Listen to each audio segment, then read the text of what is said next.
Hello friends, welcome back to my channel. तो आइए आज बात करते हैं कि ज़िंदगी की जब नई शुरुआत करते हैं, आप किसी को चुनते हैं अपने पार्टनर के लिए, तो ऐसा कौन से लड़के हैं जिनसे आपको शादी नहीं करनी चाहिए। ठीक है, जिनके साथ अपने रिश्ते को आगे बढ़ाने से पहले आपको सोचना चाहिए कि क्या यह पार्टनर मेरे लिए सही होगा, क्या यह पार्टनर मेरे लिए लाइफ टाइम साथ देने वालों में से होगा। चलिए देखते हैं। ओके, ठीक है, मैंने कार्ड स्प्रेड कर लिया है। ज़रूरत के हिसाब से मैं और कार्ड्स निकालती रहूँगी। चलिए स्टार्ट करते हैं। तो आज का विषय है कि आप जब भी अपनी लाइफ की नई शुरुआत करें तो आपको पार्टनर किस तरीके का चुनना है। आपको अपनी फैमिली कैसी सेलेक्ट करनी है, कैसा लाइफ पार्टनर सेलेक्ट करना है, ये एक बहुत बड़ा सवाल रहता है हर किसी के मन में। तो आज मेरा टॉपिक है कि आप एक बार हमेशा सोच समझ कर डिसीजन लें। ठीक है, तो आप जब भी शादी के विषय में सोचें, सोच समझ कर डिसीजन लें, अपने इमोशंस को कंट्रोल करते हुए। ठीक है, कि मुझे देखने में बहुत अच्छा लग रहा है या अच्छी लग रही है, इसकी जगह पूरे सोच समझ कर विचार कर ले कि क्या ये पार्टनर मेरे साथ लाइफ टाइम मेरा साथ दे पाएगा, क्या ये लाइफ पार्टनर मेरे साथ चलने के लिए रेडी रहेगा, क्या जो ज़िंदगी के सफ़र में ऊंच नीच होगी, अप्स एंड डाउन्स आएगा, तो क्या उस वक्त ये पार्टनर मेरे साथ खड़ा रहेगा, क्या जिसको हम अपने घर में अपनी खुशियों का हिस्सा बनाने ले जा रहे हैं, क्या वो हमें भी उतना ही अपनी ज़िंदगी में इम्पोर्टेंस देगा जितना हम उसे देते हैं।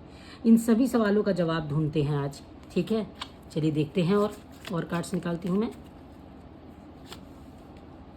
ओके, ठीक है, ठीक है, ठीक है। ओ मैम जी, ठीक है। ओके, तो सबसे पहला काम आपको ये करना है, किसी भी मम्माज बॉय से शादी करने से पहले सोचिए। हर चीज़ का रीज़न है, मैं देती हूँ आपको क्यों। यह पर्सन ऐसा होगा कि आपको कभी भी इम्पोर्टेंस नहीं देगा, अपनी आंखों पे मानो पट्टी सा बांधा रहेगा, जो भी उनकी मम्मी कहेंगी वो करता रहेगा। ऐसे पर्सन वो हो सकते हैं कि जो आपको देखने आए और लोग आपसे कहें कि यह ऐसा पर्सन है कि जो इनकी माँ कहती हैं वो यही करते हैं। ये इतना सीधा पर्सन है कि इनकी माँ जैसा कहेंगी वो ऐसा ही करेंगे। ये इतना सीधा पर्सन है कि अपने घर की पूरी रिस्पॉन्सिबिलिटी उठाया हुआ है, ये पूरे घर को संभाला हुआ है। आपको ऐसा लगेगा कि यह पर्सन तो बहुत ही अच्छा है, पर ये याद रखिएगा कि शादी के बाद आपका एक और नया रिश्ता जुड़ता है इस इंसान का आपसे। और ऐसे में अगर यह पर्सन आपका साथ नहीं दे रहा है तो कहीं ना कहीं आप डिप्रेस सा फील करेंगी, आप लो सा फील करेंगी, आप उसी घर में रह के अलग सा फील करेंगी। ठीक है, शादी का मतलब ये नहीं होता है कि एक पर्सन अपनी खुशी देखे, उसके परिवार की बस खुशी देखी जाए, दूसरे पार्टनर की भी फिक्र होनी चाहिए। ठीक है, कभी भी ऐसी शादी को न करें जिसमें मम्माज बॉय हों जो ये कहते रहे कि नहीं, जैसा मेरी माँ कहेगी वैसा ही करना है, या जैसा मेरे भाई बहन चाहते हैं वैसा ही करो। तुम्हें तुमसे शादी इसलिए हुई थी या हुई है कि तुम मेरे मम्मी पापा का ख्याल रखो। जो इस तरीके की बातें बोलते हों वो डेफिनेटली आने वाले टाइम में आपको काफ़ी दुख पहुंचाएंगे, क्योंकि वो कभी भी आपके लिए स्टैंड नहीं लेंगे। आपके साथ जब घर में गलत हो रहा होगा और आप एक्सपेक्ट करेंगी कि आपकी फैमिली, आपके हस्बैंड आपका साथ दे, तो वो शायद आपको साथ देते हुए नज़र नहीं आएंगे। क्यों? क्योंकि वो अपने फैमिली की तरफ से रहेंगे, बोल नहीं पाएंगे। वो यही कहते रहेंगे कि तुम समझो, मैं अपनी फैमिली को कैसे समझाऊँ, वो बड़े हैं, तुम समझो। पर शायद अब समय आ गया है कि आप अपना पार्टनर सेलेक्ट करते समय ध्यान रखें कि आपको कैसा पार्टनर चाहिए। आप ऐसे पार्टनर को चुनिए जो वो खुद अपनी रिस्पॉन्सिबिलिटी लेता हो, जो स्टैंड लेता हो, जो लाइफ में कैसा भी समय आए आपके साथ खड़ा हो। ठीक है, सच के साथ खड़ा होने की ताकत रखता हो, क्या सही है बोलने की ताकत रखता हो। ऐसा पर्सन बिल्कुल भी न चुने जो आपके साथ रहकर घर में और आपका ही साथ न दे पाए। जब भी कुछ बातें हों ब्लेम आप पर आ जाए, गलती अगर बड़ों की हो तो भी वो आप ही को समझाए कि तुम समझो, तुम संभल जाओ। ये पर्सन ऐसे भी हो सकते हैं, अगर आप इनसे शादी करेंगी तो आपको सब कुछ अपने एक टाइम के बाद बिखरा हुआ सा लगेगी ज़िंदगी, कि मुझे कहीं सपोर्ट नहीं मिल रहा है। और उल्टा इनकी फैमिली वाली थोड़ा आपको और परेशान करते हुए नजर आएंगे। किसी भी घर में एक जब महिला जाती है तो ये उस पर्सन की, उस पुरुष की जिम्मेदारी है कि अपनी महिला के लिए, अपनी वाइफ के लिए स्टैंड ले और उसे एक जगह दिलाए अपने परिवार में। अगर शुरू से ही वो दबेंगे और आपका साथ नहीं देंगे तो आपके घर के हर एक मेंबर आपको ही सुनाते रहेंगे। आप कितना भी करेंगी लोग संतुष्ट नहीं होंगे। कभी उनको आपकी सुंदरता से प्रॉब्लम होगी, तो कभी उनको आपके सामान लाने से प्रॉब्लम होगी, तो कभी उनको आपके घूमने से प्रॉब्लम होगी। आप खुद भी अपने पति को उतना टाइम नहीं दे पाएंगी जितना आप चाहती होंगी, क्योंकि कहीं ना कहीं इनका इंटरफेरेंस रहेगा। और अगर आप इन चीज़ों से परेशान होकर अपने घर में कंप्लेन भी करेंगी, तो आपके पेरेंट्स यही बोलते रहेंगे कि बेटा अब तो शादी हो गई है, तुम्हें ध्यान देना है। तो ऐसा रिस्क लेना ही क्यों, ऐसी परेशानी झेलना ही क्यों?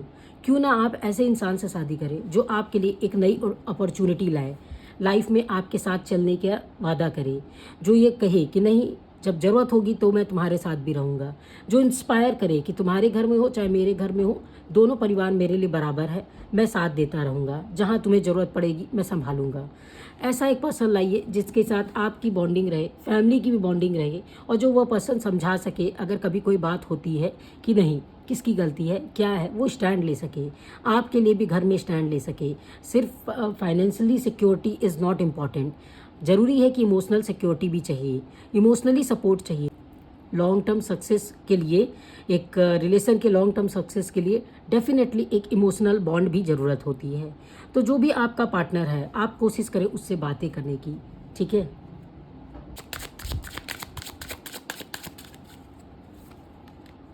ठीक है, ठीक है, ओके,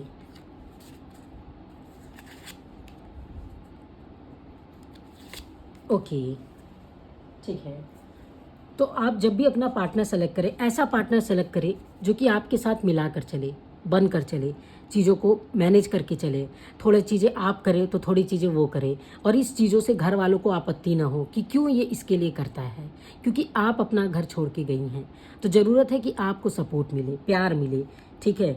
कभी भी ऐसे पर्सन के साथ मत करिए जो खुद ही बेचैन है। आप जब उससे बातें करें अपनी फैमिली की तारीफ़ करता रहे, और अगर फैमिली के अगेंस्ट एक शब्द भी बोलें या आप कोई प्रॉब्लम कहें और वो उस चीज़ को लेके भड़क जाए, उस चीज़ को लेके इतना बोले कि आपकी रातों की नींद चली जाए, आपके घर के कोई मैटर को या कुछ भी बातों पर कुछ ऐसा बोले, जो आप ऐसे पर्सन को बिल्कुल ना चुने जिसके लिए घर वाले आपके और बाकी लोग जो भी मिल के आए एक ही लाइन कहते रहें कि लड़का तो बहुत सीधा है।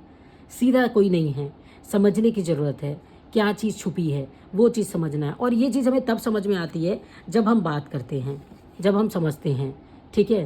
पॉलिटिक्स सब खेलते हैं शादी के टाइम, कुछ अच्छा बोलते कोई झूठ बोलते हैं और कहते हैं कि 19-20 का झूठ चलता है, पर ये 19-20 का झूठ आपकी लाइफ ख़राब कर सकता है। इसीलिए जब भी आप शादी की बात करें, डिसीजन ले कि हमारा पार्टनर कैसा होना चाहिए, तो सबसे पहले इमोशनल बॉन्ड की ज़रूरत है। आप दोनों में इमोशनल बॉन्ड रहे, बातें करें, एक दूसरे को एज इट इज़ एक्सेप्ट करें, वो आपकी प्रॉब्लम्स को समझे और आप उनकी प्रॉब्लम्स को समझें। क्या चीज़ दिक्कत है आपस में बात करें, एक क्लैरिटी होनी चाहिए, आपस में ट्रुथ होना चाहिए कि हाँ जो आप कह रहे हैं वो चीज़ है, या जो मैं कह रही हूँ वो चीज़ भी है, और उस चीज़ को एज इट इज़ एक्सेप्ट किया जाए।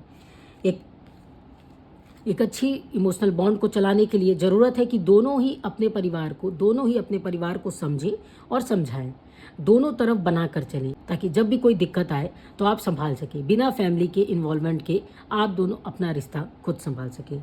तो आज का यह छोटा सा विवरण था कि जब भी आप किसी पार्टनर को चुने, यह स्पेशली वीडियो महिलाओं के लिए था कि जब भी पार्टनर चुने तो कैसा चुने, ठीक है।